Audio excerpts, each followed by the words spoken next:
পুরীর জগন্নাথ দেবের মন্দির চার ধামের মধ্যে অন্যতম।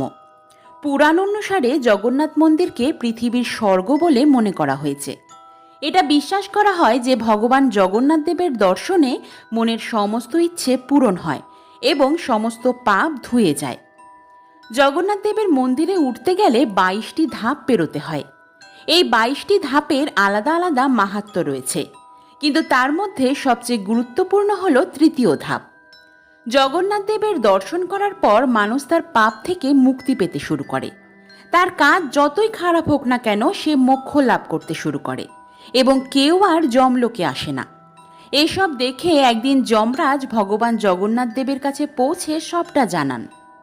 যমরাজ্যের কথা শোনার পর ভগবান জগন্নাথ বললেন, তুমি মন্দিরের মূল ফটকের তৃতীয় ধাপে অবস্থান করো, যা যমশিলা নামে পরিচিত হবে।